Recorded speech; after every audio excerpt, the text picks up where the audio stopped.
Hello, I have a wonderful story to read for you today. It's called Lily and the Polar Bears.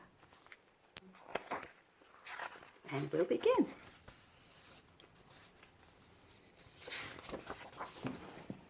One day, Lily was playing on the beach with her grandpa when she spotted something in the distance.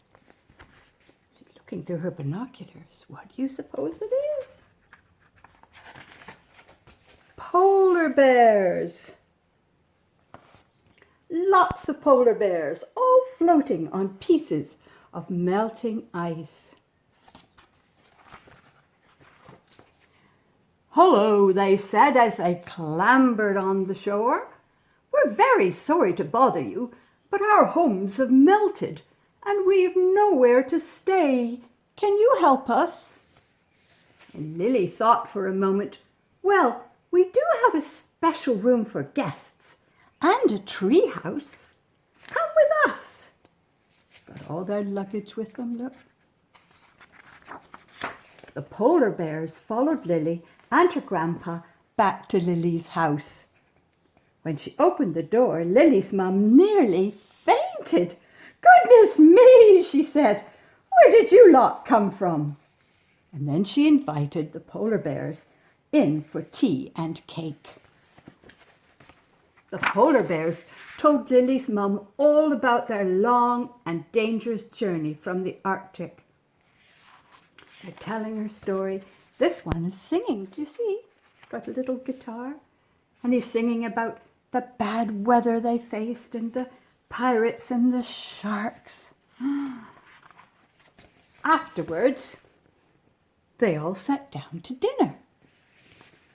Thankfully, Lily's mum always had plenty of fish fingers, chips and ice cream in the freezer, just in case they had guests.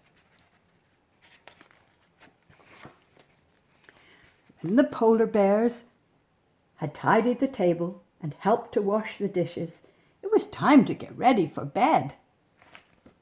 They're all lining up there to brush their teeth. They then huddled together in Lily's den so that she could read them a bedtime story. The den says, "Polar bears welcome, no grown-ups." Eventually, when they had found enough space for everyone to go to sleep, they said goodnight.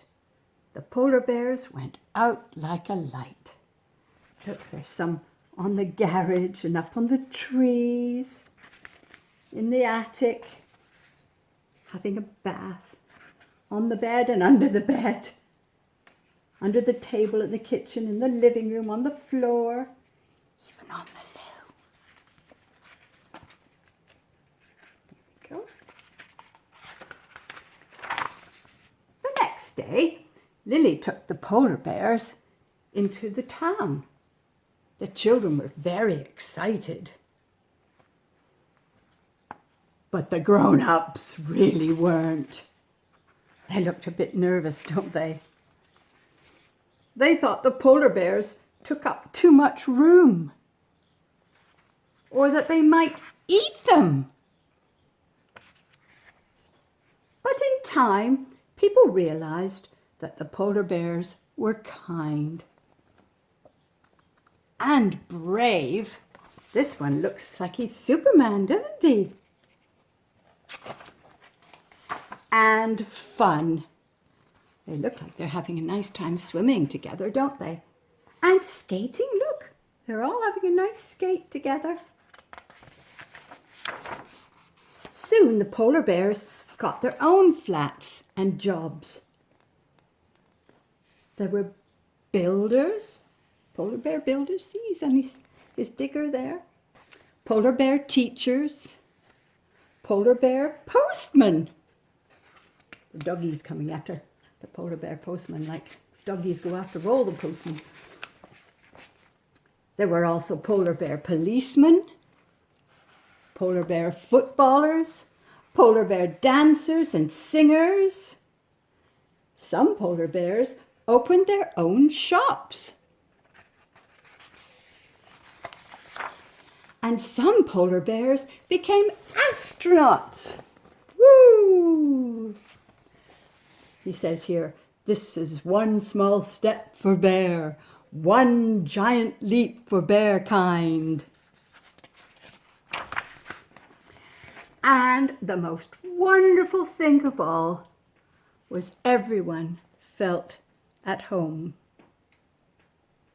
Isn't that a lovely story? Lily and the polar bears. Hope you enjoyed it.